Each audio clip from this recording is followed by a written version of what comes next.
세례 요한은 예수님이 오실 길을 예비하기 위해서 보내심을 받은 사람입니다. 그의 삶은 당시 이 기득권층이었던 이 종교 지도자들과는 판이하게 달랐고, 그런 세례 요한을 많은 사람들이 선지자로 인정하고 그에게로 이렇게 몰려들었습니다. 세례 요한으로부터 위기감을 느낀 종교 권력자들은 사람들을 세례 요한에게 보내서 5가지 연속된 질문을 쏟아냅니다. 새벽 시간에 이 부분에 대해서 다 깊이 있게 다룰 수는 없고, 시간 안에 나눌 수 있는 부분들만 몇 가지 나누도록 하겠습니다. 이렇게 5가지 질문들을 쏟아낸 이유는 그가 그리스도인지를 확인하려 한 것이죠. 세례 요한은 자신의 정체성에 대한 입장을 확고히 하면서 오히려 자신이 아니라 예수가 메시아이심을 선명하게 드러냅니다. 요한은 자신을 잘 알았습니다. 다들 또 특별히 요한을 추종하는 사람들은 요한이 메시아 그리스도라고 기대했지만 그는 주저하지 않고 아니라고 부정합니다. 20절을 보면 요한이 드러내어 말하고 숨기지 아니하니, 드러내어 하는 말이 나는 그리스도가 아니라. 요한이 계속해서 드러냈던 게 뭐였냐면 나는 그리스도가 아니다. 여러분, 요한이 자신을 그리스도라고 드러내면 더 요한이 스포트라이트를 받습니다.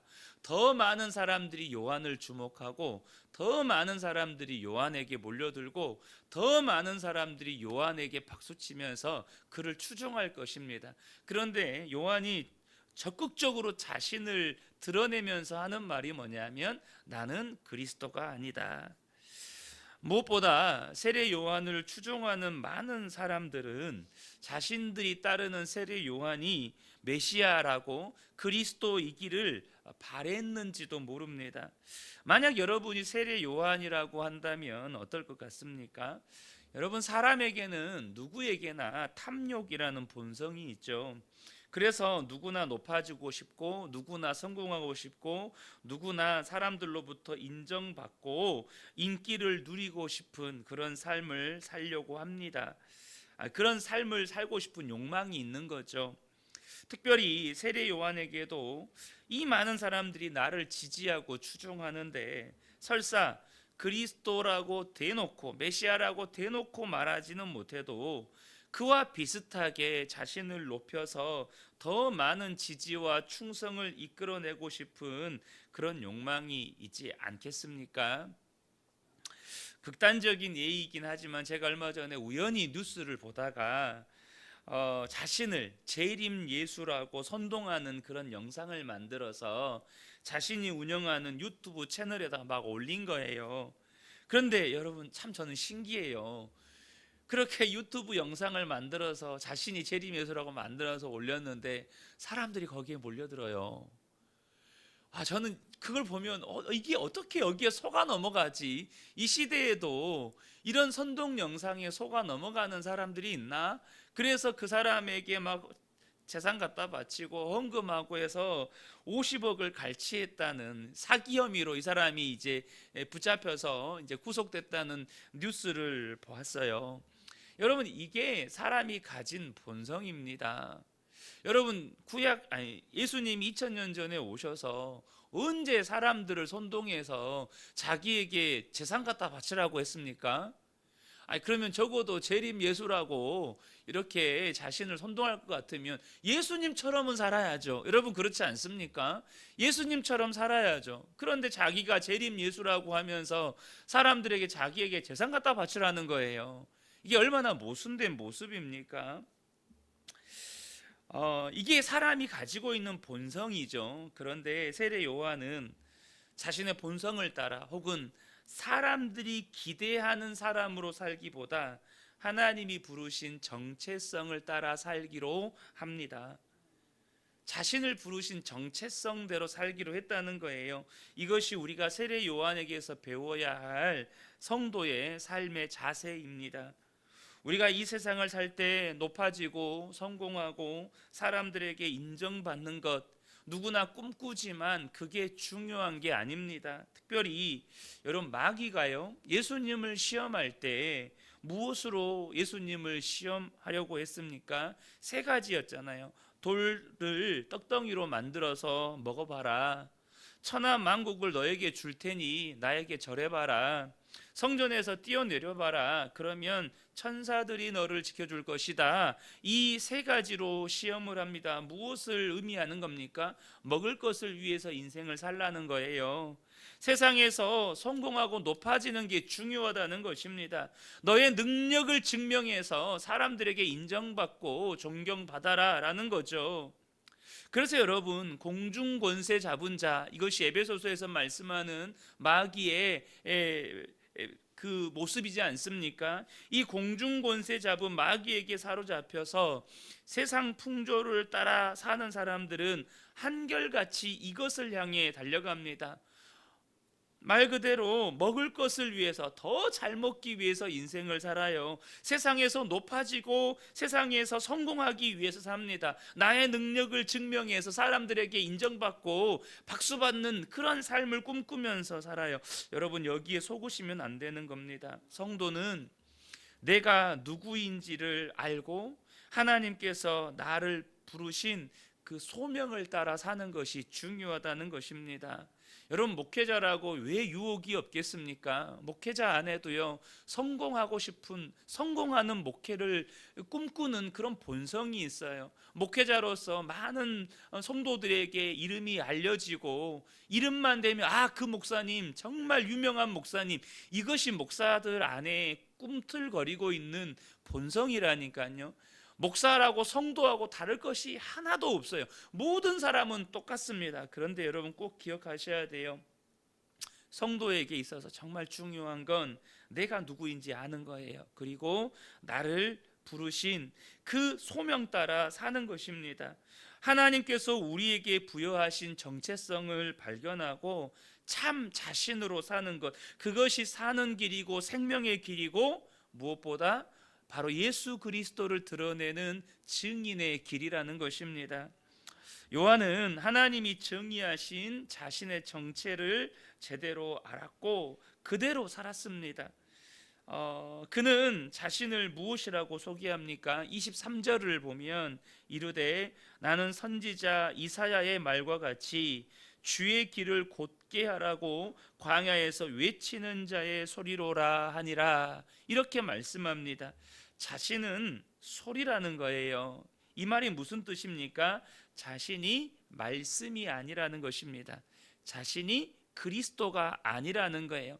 자신은 그리스도를 안내하는 소리요 표지판이라는 것입니다. 안내의 표지판이라는 거예요. 여러분, 우리가 나의 정체성을 알고 나의 정체성대로 사는 것이 정말 중요합니다.